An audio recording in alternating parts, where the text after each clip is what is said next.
महाभारत हिंदू धर्म का पांचवा द्वीप कहा जाने वाला ये ग्रंथ धर्म और अधर्म की विजय सुनिश्चित करता है। इस महायुद्ध में करोड़ों योद्धाओं और जानवरों की जान गई थी। महाभारत में एक से बढ़कर एक योद्धाओं की कहानी और न जाने कितने रहस्य छुपे हैं, जिनके बारे में ज़्यादातर लोगों को जानकारी नहीं है। आज आपके सामने महाभारत के 8 रहस्य को रखने जा रहा हूँ। तो आइए जानते हैं महाभारत के 8 रहस्य के बारे में। नंबर 1। दोस्तों, बहुत समय पहले की बात है। एक तानाशाह राजा रहता था जो स्वभाव से बहुत अहंकारी और दुष्ट प्रवृत्ति का था। एक दिन वो नदी के किनारे भ्रमण पर निकला, जहाँ उसने एक बरगद के पेड़ पर ढेर सारे हंसों को बैठा देखा। सिर्फ अपने मनोरंजन के लिए राजा ने उस पेड़ पर जलता हुआ जाल फेंक दिया, जिसमें 100 हंसों की जान चली गई और बचे हुए कुछ हंस जो जाल से निकलने में कामयाब हुए, उनकी आंखें चली गई।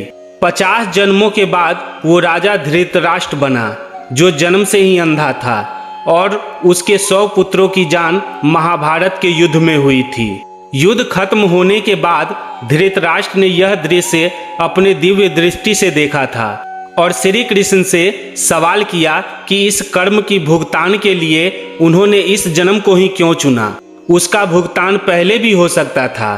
तब श्री कृष्ण ने उन्हें उत्तर दिया कि पिछले जन्मों में उनके पास खोने के लिए उतना नहीं था जिससे उनके उस पाप कर्म को पूरा समाप्त किया जा सके।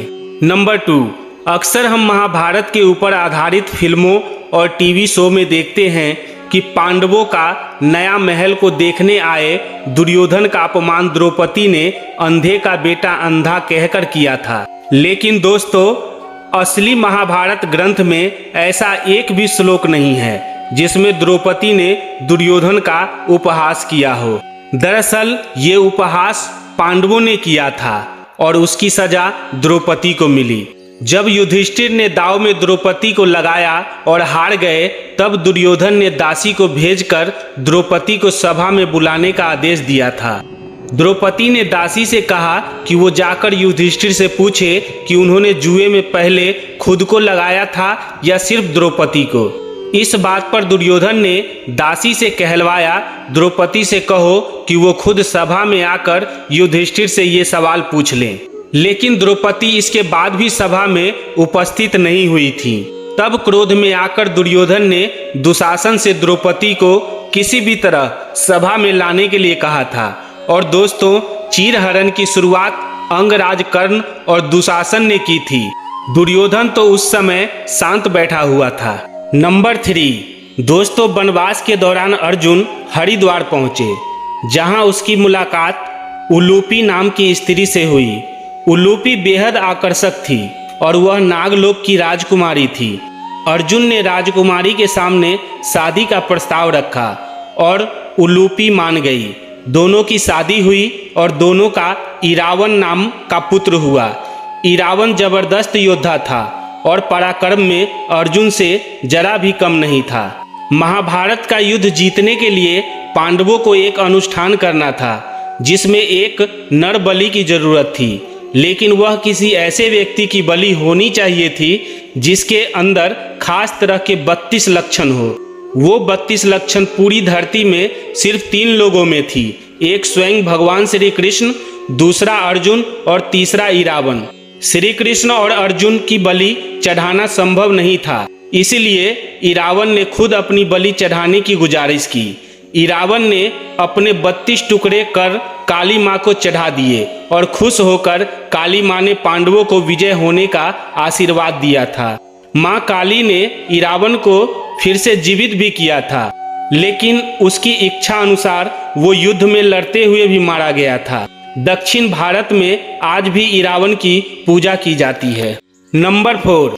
दोस्तों, वनवास के दौरान जब पांडव जंगल में एक तालाब के किनारे रुके हुए थे, तब दुर्योधन और कर्ण ने उनकी ये दशा देखने और उनका मजाक उड़ाने के लिए वहां जाने की योजना बनाई।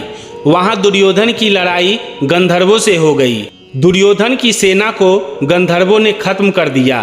कर्ण को उन्होंने दौड़ाते हुए वापस भगा दिया और दुर्योधन को बंदी बना लिया था। इसके बाद अर्जुन और भीम ने गंधर्वों से युद्ध किया। अर्जुन ने गंधर्व के राजा को परास्त कर दुर्योधन को मुक्त कराया था। दुर्योधन ने अर्जुन से खुश होकर कुछ मांगने के लिए कहा। अर्जुन ने दुर्योधन से कहा कि उसे कुछ नहीं चाहिए, अगर कुछ चाहिए होगा तो बाद में मैं मांग लूंगा। नंबर 5, दोस्तों, युद्ध से पहले दुर्योधन ने भीष्म पितामह से कहा था कि वो जानता है कि भीष्म पांडवों को जानबूझकर नहीं मारेंगे। इस बात से क्रोधित होकर भीष्म पितामह ने पांचों पांडवों के लिए 5 तीर तैयार किए। अपनी जीवन भर की ब्रह्मचर्य की शक्ति और मंत्र शक्ति उन तीरों में डाल दी। वो तीर पांचों पांडव को खत्म कर सकते थे। पितामह उन तीरों को पांडवों के खिलाफ इस्तेमाल करने ही वाले थे, लेकिन दुर्योधन को उन पर यकीन नहीं था। दुर्योधन ने वो तीर अपने पास रख लिया और जाकर उन्हें एक तालाब में छुपा दिया। जब ये बात श्री कृष्ण को पता चली तो श्री कृष्ण ने अर्जुन को दुर्योधन और गंधर्वों का किस्सा याद दिलाया और कहा कि वह दुर्योधन से वो तीर मांग ले। दुर्योधन ने क्षत्रिय धर्म निभाते हुए वो 5 तीर अर्जुन को दे दिए थे, वरना पांडवों को कोई नहीं बचा सकता था। नंबर 6, दोस्तों, इस दुनिया में 5 तत्वों का शरीर जो भी धारण करता है, मृत्यु के समय उसे ये शरीर धरती माँ को लौटाना ही पड़ता है। इसके एकमात्र उपवाद पांडुपुत्र युधिष्ठिर हैं। दोस्तों, भले ही वो धर्मराज हों और उन्होंने अपना पूरा जीवन धर्म के अनुसार व्यतीत किए हों, लेकिन फिर भी उनका सशरीर समेत स्वर्ग जाना एक अनोखी बात है। लेकिन इसके पीछे एक रहस्य है। दरअसल किसी श्राप के कारण यमराज को धरती पर जन्म लेना पड़ा और वो कोई और नहीं बल्कि महात्मा विदुर के रूप में जन्म लिए थे। विदुर को युद्ध में शामिल नहीं होने दिया गया क्योंकि स्वयं यमराज को मारना असंभव होता।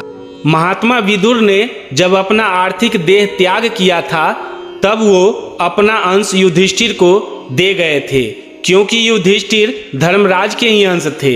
यही वजह है कि युधिष्ठिर सशरीर के साथ स्वर्ग में प्रवेश कर पाए, क्योंकि उनके साथ स्वयं यमराज का अंश था। नंबर 7, दोस्तों, भीष्म पितामह ने घायल अवस्था में श्री कृष्ण से पूछा था कि उन्होंने सारी उम्र धर्म का पालन किया है, आखिर उन्हें अंतिम क्षणों में इन तीर की सैया पे क्यों सोना पड़ा। तो श्री कृष्ण ने भीष्म को उनके 72वें जन्म पहले का दृश्य दिखाया था। उस समय कुछ स्त्रियां तालाब में नहा रही थी। वहीं पास में एक सांप मौजूद था। भीष्म पितामह को लगा कि कहीं वो सांप उन्हें डस न ले, इसलिए उन्होंने उस सांप को पकड़कर दूर फेंक दिया। वो सांप जाकर बबूल के पेड़ पर गिरा और उसका सारा शरीर कांटों से छल्ली हो गया था। इसी कर्म का भोग उन्हें इस जन्म में भोगना पड़ा था। नंबर 8, मणिपुर में अर्जुन की मुलाकात राजकुमारी चित्रांगदा से हुई। चित्रांगदा राजा चित्रवाहन की पुत्री थी। चित्रांगदा को देखते ही अर्जुन उन पर मोहित हो गए। अर्जुन ने उनके समक्ष विवाह का प्रस्ताव रखा, मगर चित्रवाहन ने उनके समक्ष एक शर्त रख दी। चूंकि अर्जुन चित्रांगदा से प्रेम करने लगे थे, इसलिए उन्होंने विवाह के लिए हर शर्त मंजूर कर लिया। चित्रांगदा के पिता चित्रवान ने विवाह के लिए शर्त रखी थी कि अर्जुन और चित्रांगदा के विवाह से जो भी पुत्र होगा वह उनके पास ही रहेगा और मणिपुर का उत्तराधिकारी बनेगा।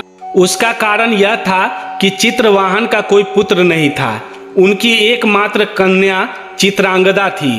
अर्जुन ने इस शर्त को स्वीकार कर लिया और चित्रांगदा के साथ अर्जुन ने विवाह कर लिया। विवाह के उपरांत चित्रांगदा के पुत्र की प्राप्ति हुई और उसका नाम बब्रुवाहन रखा गया। बब्रुवाहन के जन्म के पश्चात उसके पालन पोषण की जिम्मेदारी चित्रांगदा और उनके पिता चित्रवाहन को सौंपकर अर्जुन वापस इंद्रप्रस्थ चले गए। युवा अवस्था को प्राप्त कर लेने के पश्चात बब्रुवाहन को मणिपुर का राजा बनाया गया।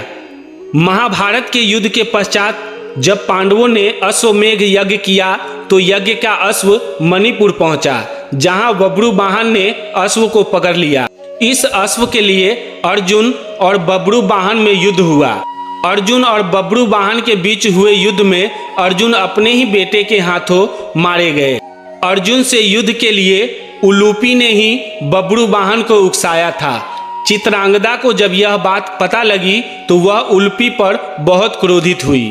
चित्रांगदा के कहने पर उलूपी ने नागमणि से अर्जुन को पुनर्जीवित किया और बताया कि वह एक बार गंगा तट पर गई थी।